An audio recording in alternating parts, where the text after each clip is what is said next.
ഈശോ മിശിഹായിക്ക് സ്തുതിയായിരിക്കട്ടെ. ഈ അടുത്ത നാളുകളിൽ നമ്മൾ ഏറ്റവും അധികം കേട്ട ഒരു ഷോർട്ട് നെയിമാണ് CJP, കോക്രോച്ച് ജനതാ പാർട്ടി. ഇന്ത്യയിൽ നടത്തപ്പെട്ട ഒരു എൻട്രൻസ് എക്സാമിൽ നീതി നഷ്ടപ്പെട്ട തങ്ങളുടെ സഹോദരങ്ങൾക്ക് വേണ്ടി, സുഹൃത്തുക്കൾക്ക് വേണ്ടി ഓൺലൈൻ ആരംഭിച്ച ഒരു പാർട്ടി വളരെ പെട്ടെന്ന് തെരുവിലേക്ക് സമരത്തിനായി ഇറങ്ങുകയാണ്. തങ്ങളുടെ കൂട്ടുകാർക്ക് നീതി ലഭിക്കുന്നതിന് വേണ്ടി, തെറ്റ് ചെയ്തവർ സ്ഥാനങ്ങളിൽ നിന്ന് മാറി നിൽക്കുന്നതിന് വേണ്ടി, കൂടുതൽ നല്ല രീതിയിൽ ഇന്ത്യയെ മുമ്പോട്ട് നയിക്കുന്നതിന് വേണ്ടി, ആവശ്യങ്ങൾക്ക് വേണ്ടി അവർ ഒരുമിച്ച് ചേർന്ന് ജാതി വർഗ വർണ്ണ വ്യത്യാസമില്ലാതെ ഒരേ സ്വരത്തോടെ പോരാടിയപ്പോൾ അവർക്ക് നീതി നൽകാതിരിക്കുവാനായിട്ട് ഗവൺമെൻറ്റിന് സാധിച്ചില്ല. പ്രിയപ്പെട്ടവരെ, തങ്ങളുടെ ആവശ്യത്തിന് വേണ്ടി മറ്റെല്ലാം മറന്ന് ഒരുമിച്ച് നിന്ന് അവർ പോരാടിയപ്പോൾ വിജയം അവരെ തേടിയെത്തുകയാണ് ഉണ്ടായത്. നല്ല ലക്ഷ്യത്തിന് വേണ്ടി മറ്റെല്ലാം മാറ്റിവെക്കുകയാണവർ. തങ്ങളുടെ പഠനം, ജോലി, ആരോഗ്യം എന്നിവയെല്ലാം അവർ മാറ്റിവെച്ചപ്പോൾ അവരുടെ ആഗ്രഹം സഫലീകരിക്കപ്പെടുകയാണ്. പ്രിയപ്പെട്ടവരെ, ആ ഒരു വലിയ വിജയം നമുക്ക് നൽകുന്ന പ്രത്യാശ ചെറുതൊന്നുമല്ല. നമ്മുടെ ആവശ്യങ്ങൾക്ക് വേണ്ടി, ലക്ഷ്യങ്ങൾക്ക് വേണ്ടി കയ്യും മെയ്യും മറന്ന് നമ്മൾ ഇറങ്ങിത്തിരിക്കുമ്പോൾ വിജയം നമുക്ക് സുനിശ്ചിതമാണെന്ന് ഈ സമരം നമ്മെ പഠിപ്പിക്കുന്നു. ഈ ഞായറാഴ്ചത്തെ സുവിശേഷത്തിൽ ഈശോ നമ്മളോട് 3-4 ഉപമകളിലൂടെ സ്വർഗരാജ്യം എന്താണെന്നും അതെങ്ങനെ നേടിയെടുക്കാമെന്നും പറഞ്ഞു തരികയാണ്. ആദ്യത്തെ 2 ചെറിയ ഉപമകളിലൂടെ ഈശോ പറയുകയാണ്, സ്വർഗരാജ്യം എന്ന് പറയുന്നത് നിധി കണ്ടെത്തിയ ഒരു കർഷകൻ തനിക്കുള്ളതെല്ലാം വിറ്റ് ആ നിധി ഒളിഞ്ഞിരിക്കുന്ന വയൽ സ്വന്തമാക്കുന്നതിനെ സ്വർഗരാജ്യത്തിൽ ഉപമിക്കാം. ഒരു വിലയേറിയ രത്നം കണ്ടെത്തിയ ഒരു രത്നവ്യാപാരി തനിക്കുള്ളതെല്ലാം വിറ്റ് ആ രത്നത്തെ സ്വന്തമാക്കുന്നതും സ്വർഗരാജ്യത്തിന് തുല്യമാണെന്ന് ഈശോ പറയുകയാണ്.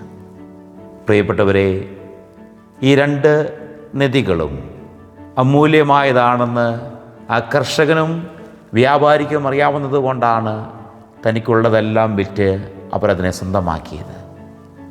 സ്വർഗരാജ്യമാകുന്ന നിധി നമ്മുടെ ഓരോരുത്തരെയും ജീവിതത്തിലേക്ക് ദൈവം തന്നിട്ടുണ്ട്. അത് നമുക്ക് വെളിപ്പെടുത്തി കിട്ടിയിട്ടുണ്ട്. അത് സ്വന്തമാക്കുവാനായിട്ട് നമ്മൾ എന്തു ചെയ്യുന്നു എന്നുള്ളതാണ് ഏറ്റവും പ്രധാനപ്പെട്ട ചോദ്യം. ദൈവരാജ്യത്തിന് ഇണങ്ങിയ രീതിയിൽ നമ്മുടെ ജീവിതത്തെ മാറ്റിയെടുക്കുവാനായിട്ട് നമുക്ക് സാധിക്കുന്നുണ്ടോ? ദൈവത്തിനും ദൈവരാജ്യത്തിനും 1-ാം സ്ഥാനം നമ്മൾ കൊടുക്കുന്നുണ്ടോ? അതെയോ നമ്മുടെ ജീവിത ലക്ഷ്യങ്ങൾക്കും താൽക്കാലിക സമാധാനത്തിനും സന്തോഷത്തിനും പുറകെ നമ്മൾ പോവുകയാണ്? പലപ്പോഴും മൊബൈലിലും സോഷ്യൽ മീഡിയയിലുമൊക്കെ ധാരാളം സമയം കണ്ടെത്തുന്ന നമ്മൾ, അല്ലെങ്കിൽ ചിലവഴിക്കുന്ന നമ്മൾ, ദൈവരാജ്യം നേടിയെടുക്കുന്നതിന് വേണ്ടി പ്രാർത്ഥനയ്ക്ക്, വചനവായനയ്ക്ക്, സൽപ്രവൃത്തികൾക്ക് വേണ്ടി എത്രമാത്രം സമയം നമ്മൾ മാറ്റിവെക്കുന്നുണ്ട്? 1-ാമത്തെ വായനയിൽ നിയമാവർത്തന പുസ്തകത്തിൽ മോശയോട് ദൈവം പറയുകയാണ്, നിങ്ങളെൻ്റെ നിയമങ്ങൾ പാലിക്കുകയും അത് ഹൃദയത്തിൽ സൂക്ഷിക്കുകയും നിങ്ങളുടെ മക്കൾക്ക് പറഞ്ഞു കൊടുക്കുകയും ചെയ്യുവനെന്ന്. പ്രിയപ്പെട്ടവരെ, ദൈവവചനം വായിക്കുവാനും പഠിക്കുവാനും ജീവിതത്തിൽ പ്രാവർത്തികമാക്കുവാനും വരും തലമുറയ്ക്ക് പറഞ്ഞു കൊടുക്കുവാനും നമുക്ക് സാധിക്കട്ടെ. 2-ാമത്തെ വായനയിൽ എസെക്കിയേൽ പ്രവാചകനോട് ദൈവം പറയുകയാണ്, നീ എൻ്റെ നിയമത്തിൻ്റെ കാവൽക്കാരനായിരിക്കണം. തിന്മ ചെയ്യുന്നവനോട് തിന്മയാണെന്ന് പറയുവാനും അവനെ തിരുത്തുവാനും നിനക്ക് സാധിക്കണമെന്ന്. പ്രിയപ്പെട്ടവരെ, സമൂഹത്തിൽ ഇന്ന് നിരവധി പ്രശ്നങ്ങളുള്ളപ്പോൾ, പോരായ്മകളുള്ളപ്പോൾ സമൂഹത്തിലെ നിയമത്തിൻ്റെ, ദൈവവചനത്തിൻ്റെ, നീതിയുടെ കാവൽക്കാരനായി നിൽക്കുവാനായിട്ട് ദൈവം എന്നെയും നിങ്ങളെ ക്ഷണിക്കുകയാണ്. ദൈവത്തിൻ്റെ വചനമനുസരിച്ച് ജീവിച്ചുകൊണ്ട് മറ്റുള്ളവർക്ക് മാതൃകയായി നിന്നുകൊണ്ട് തെറ്റുകളെ തിരുത്തി സന്തോഷത്തിൻ്റെ നല്ല വക്താക്കളായി മാറുവാനായിട്ട് നമുക്ക് ഓരോരുത്തർക്കും പരിശ്രമിക്കാം. വീണ്ടും ഈശോ സുവിശേഷത്തിൽ സ്വർഗരാജ്യത്തിന് ഉപമിക്കുന്നത് വലയെറിയുന്ന ഒരു മുക്കുവന് തുല്യമായിട്ടാണ്. വലയെറിഞ്ഞു കഴിയുമ്പോൾ വിവിധ തരത്തിലുള്ള മത്സ്യങ്ങൾ അവൻ്റെ വലയിൽ കുടുങ്ങും. പക്ഷേ അവൻ നല്ലതിനെയും ചീത്തയെയും തമ്മിൽ വേർതിരിച്ച് നല്ലത് ഒരു പാത്രത്തിലേക്ക് ശേഖരിക്കുകയും ചീത്തയായിട്ടുള്ളതിനെ എറിഞ്ഞു കളയുകയും ചെയ്യുന്നു. പ്രിയപ്പെട്ടവരെ, ഇത് അന്ത്യവിധിക്ക് തുല്യമായി നമുക്ക് കണക്കാക്കാം. ഈശോ തന്നെ പറയുന്നുണ്ട്, അവസാന വിധി ദിവസത്തിൽ മാലാഖമാർ വന്ന് വിധി നടപ്പാക്കി നല്ല മനുഷ്യരെ സ്വർഗരാജ്യത്തിലേക്കും തിന്മ ചെയ്തവരെ നിത്യ നരകാഗ്നിയിലേക്കും എറിയുമെന്ന്. പ്രിയപ്പെട്ടവരെ, നമ്മുടെ മുമ്പിലുള്ള ഈ ഒരു ചോയ്സിനെ, ഈ ഒരു ജീവിതത്തിനെ അതേറ്റവും മനോഹരമാക്കുവാനായിട്ട് നമുക്ക് പരിശ്രമിക്കാം. നമ്മളാൽ സാധിക്കുന്ന നന്മകൾ ചെയ്തുകൊണ്ട്, നമ്മളാൽ സാധിക്കുന്ന ഉപകാരങ്ങൾ മറ്റുള്ളവർക്ക് ചെയ്തുകൊണ്ട്, ദൈവത്തെ ആരാധിച്ചുകൊണ്ട് നല്ല ദൈവമക്കളായി ജീവിക്കുവാനായിട്ട് നമുക്ക് പരിശ്രമിക്കാം. ഇതെൻ്റെ ഓർമ്മയ്ക്കായി ചെയ്യുവിൻ എന്ന് പറഞ്ഞ് ഡാനിയേലച്ചൻ ഈ ദിവസങ്ങളിൽ നടത്തുന്ന വചന പ്രഭാഷണ പരമ്പരയിൽ അച്ഛൻ പറഞ്ഞു വയ്ക്കുന്നൊരു കാര്യമുണ്ട്. ദൈവത്തെ ആരാധിക്കുക എന്നുള്ളതാണ് എല്ലാ സൃഷ്ടികളുടെയും, പ്രത്യേകിച്ച് സൃഷ്ടിയുടെ മകുടമായ മനുഷ്യൻ്റെയും ഏറ്റവും പ്രധാനപ്പെട്ട കടമയെന്ന് പറയുന്നത്. ആ കടമ നമ്മൾ കൃത്യമായിട്ട് നിർവഹിക്കുന്നില്ലെങ്കിൽ നമ്മൾ നമ്മുടെ സൃഷ്ടിയുടെ ധർമ്മം പൂർത്തിയാക്കുന്നില്ല എന്നാണ് പറയുന്നത്.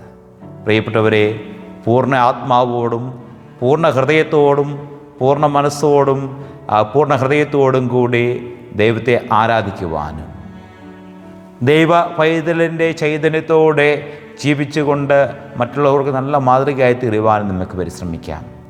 ദൈവരാജ്യം നേടിയെടുക്കുന്നതിന് വേണ്ടി മറ്റെല്ലാം ഉപേക്ഷിക്കുവാനായിട്ട്, ദൈവത്തെ കണ്ടെത്തുവാനായിട്ട്, ദൈവരാജ്യത്തെ മഹത്വപ്പെടുത്തുവാനായിട്ട് നമ്മുടെ പ്രവൃത്തികൾ കൊണ്ട്, ജീവിതങ്ങൾ കൊണ്ട്, വാക്കുകൾ കൊണ്ട് നമുക്ക് സാധിക്കട്ടെ. പൗലോസ്ലീഹ പറയുന്നുണ്ട്, ദൈവരാജ്യത്തെ പ്രതി, ദൈവത്തെ പ്രതി ബാക്കിയെല്ലാം ഞാൻ ഉച്ഛിഷ്ടമായി കരുതുന്നുവെന്ന്. പ്രിയപ്പെട്ടവരെ, നമ്മുടെ ജീവിതം അത് ദൈവരാജ്യം നേടിയെടുക്കുന്ന ഒരു ജീവിതമാകട്ടെ. നമ്മൾ പ്രാർത്ഥിക്കുമ്പോൾ ഇങ്ങനെ പ്രാർത്ഥിക്കുന്നുണ്ട്, ദൈവമേ അങ്ങയുടെ രാജ്യം വരണമേ എന്ന്. ദൈവത്തിൻ്റെ രാജ്യം ഈ ഭൂമിയിൽ ആസ്വദിക്കുവാനായിട്ട്, ആ രാജ്യത്തിലെ നീതിക്കും നിയമത്തിനും സമാധാനത്തിനും സന്തോഷത്തിനുമൊത്ത ഒരു ജീവിതം നയിക്കുവാനായിട്ട് ഞങ്ങളെ ഓരോരുത്തരെയും പ്രാർത്ഥനാക്കണമേ എന്ന് നമുക്ക് പ്രാർത്ഥിക്കാം. ദൈവം നമ്മെല്ലാവരെയും സമർത്ഥമായി അനുഗ്രഹിക്കട്ടെ. നമ്മുടെ കർത്താവായ യേശു മിശിഹായുടെ കൃപയും പിതാവായ ദൈവത്തിൻ്റെ സ്നേഹവും പരിശുദ്ധാത്മാവിൻ്റെ സഹവാസവും നമ്മെല്ലാവരും കൂടെ ഉണ്ടായിരിക്കട്ടെ, ഇപ്പോഴും എപ്പോഴും എന്നേക്കും. ആമേൻ.